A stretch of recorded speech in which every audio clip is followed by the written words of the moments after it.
بسم اللہ والحمد للہ والصلاة والسلام علی رسول اللہ وبعد۔ نماز کی دعائیں اور اس کے معانی،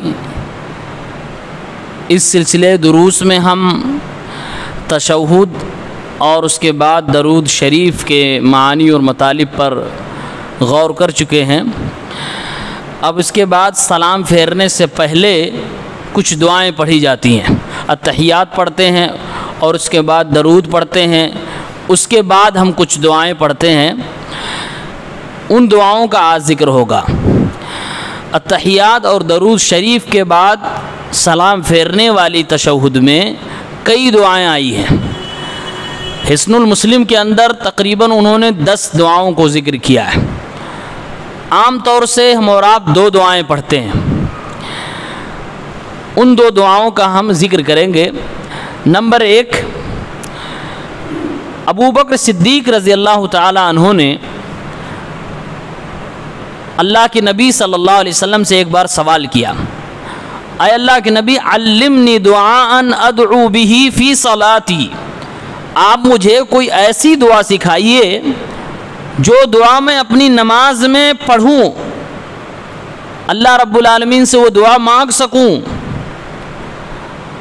اللہ کے نبی صلی اللہ علیہ وسلم نے فرمایا، قل، آپ کہیے، اللہم انی ظلمت نفسی ظلما کثیرا ولا یغفر الذنوب الا انت فاغفر لی مغفرۃ من عندک وارحمنی انک انت الغفور الرحیم۔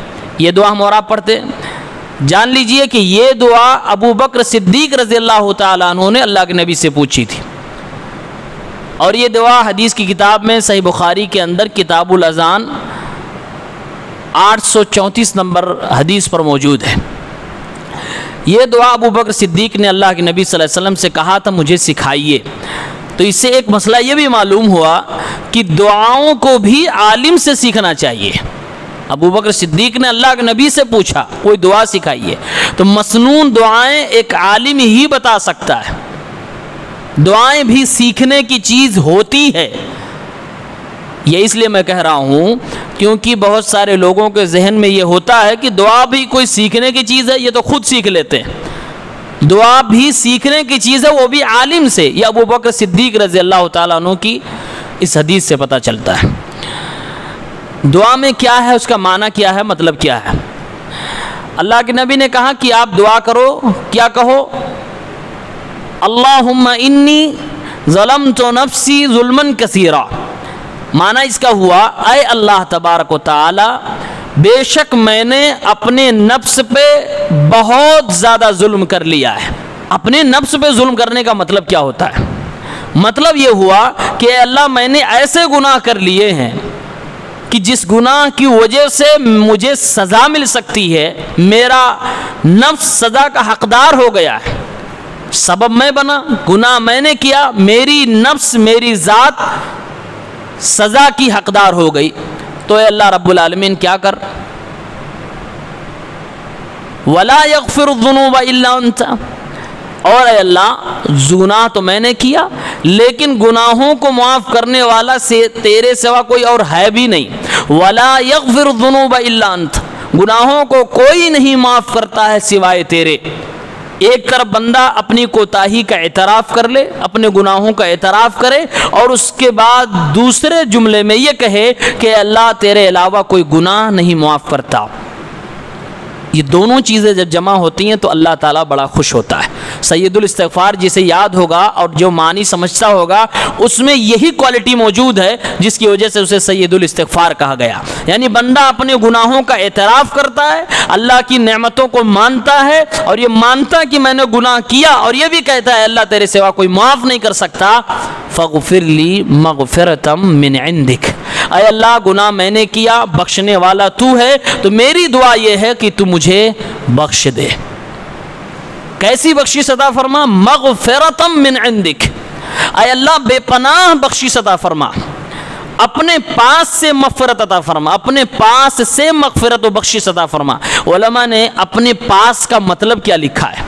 مطلب یہ لکھا ہے کہ اے اللہ تو اپنے پاس سے بخشش عطا فرما۔ یہ مطلب ہوا کہ اللہ کی ذات بہت بڑی ذات ہے اور جب بڑی ذات کی طرف سے کوئی چیز آتی ہے وہ بھی بڑی ہی ہوتی ہے، تو اللہ کی طرف سے بخشش آئے گی تو کوئی معمولی چیز نہیں ہوگی۔ دوسرا مطلب یہ لکھا ہے اپنے پاس سے، مطلب یہ ہوا اے اللہ میں حقدار تو نہیں کہ تو مجھے معاف کر دے، میں اس لائق تو نہیں کہ تو مجھے بخش دے، تو اپنے کرم سے اپنے فضل سے مجھے معاف فرما دے، میری نیکیاں میرے اعمال اس قابل نہیں کہ تو بخش دے، لیکن تو اپنا کرم مجھ پر فرما دے اور مجھے معاف فرما دے۔ علماء نے یہ دوسرا مطلب زیادہ بہتر سمجھا ہے،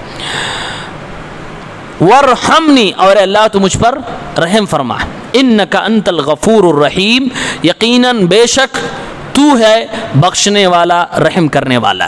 یہ دعا مانگی جاتی ہے اور اخیر میں کیا بندہ کہتا ہے اللہ تو بخشنے والا ہے تو رحم کرنے والا ہے۔ دعا میں ہم نے دو چیزیں مانگی، ایک مغفرت اور دوسری رحمت، یعنی بخشش کا مطالبہ کیا ہے اور اللہ تعالیٰ سے رحم کا مطالبہ کیا ہے۔ تو اللہ تعالیٰ سے یہ دونوں چیزیں جب ہم نے مانگی تو اللہ تعالیٰ کے دو ناموں کا ذکر کیا، کون سا نام؟ غفور اور رحیم۔ اسی کو کہتے ہیں اللہ کے ناموں کا وسیلہ دے کر دعا کرنا۔ ہم اور آپ وسیلہ مانتے ہیں، اس دعا میں بھی اللہ کے ناموں کا وسیلہ ہے، انک انت الغفور الرحیم۔ جو یہ الزام لگائیں کہ ہم وسیلہ نہیں مانتے، یہ غلط الزام ہے۔ یہ حدیثوں سے ثابت ہے وسیلہ مانتے، لیکن جائز وسیلہ، جائز وسیلوں میں سے ایک وسیلہ یہ بھی ہے کہ اللہ کے ناموں کا حوالہ دے کر، وسیلہ دے کر اللہ رب العالمین سے دعا کی جائے۔ تو ایک دعا ہم سلام سے پہلے یہ پڑھتے ہیں۔ ایک دوسری دعا صحیح بخاری ہی میں کتاب الاذان میں 832 نمبر پہ آتی ہے۔ حضرت عائشہ رضی اللہ عنہا اس حدیث کی راویہ ہیں، یہ دعا وہ بیان کرتی ہیں کہ پیارے پیغمبر صلی اللہ علیہ وسلم جب نماز پڑھتے تھے تو آپ اپنی نماز میں یہ دعا مانگا کرتے تھے۔ کون سی دعا تھی؟ اللہم انی اعوذ بک من عذاب القبر وَأَعُوذُ بِكَ مِن فِتْنَةِ الْمَسِيحِ الدَّجَّالِ وَأَعُوذُ بِكَ مِن فِتْنَةِ الْمَحْيَا وَالْمَمَاتِ اللہم انی اعوذ بک من المأثم والمغرم۔ حضرت عائشہ کہتی ہیں کہ اللہ کے نبی نماز میں یہ دعائیں پڑھا کرتے تھے۔ اس کا کیا مطلب ہوا؟ اے اللہ رب العالمین، میں تیری پناہ میں آتا ہوں قبر کے عذاب سے، یعنی اے اللہ قبر کے عذاب سے تو مجھے بچا لے۔ وَأَعُوذُ بِكَ مِن فِتْنَةِ الْمَسِيحِ الدَّجَّالِ، اور اے اللہ دجال کے فتنے سے، امتحان سے، آزمائش سے تو مجھے بچا لے۔ میں پناہ میں آتا ہوں تیری دجال کے فتنے سے۔ دجال کا فتنہ بڑا خطرناک ہے۔ بعض لوگ مسلمانوں میں ایسے بھی ہیں جو دجال کے واقعے کو کہانی مانتے ہیں اور اس کا انکار کرتے ہیں کہ کوئی دجال نہیں آنے والا ہے۔ یہ حدیث پاک بخاری شریف کی دلیل ہے کہ دجال آنے والا ہے۔ اے اللہ رب العالمین دجال کے فتنے سے ہمیں محفوظ رکھ، بڑا خطرناک فتنہ ہے۔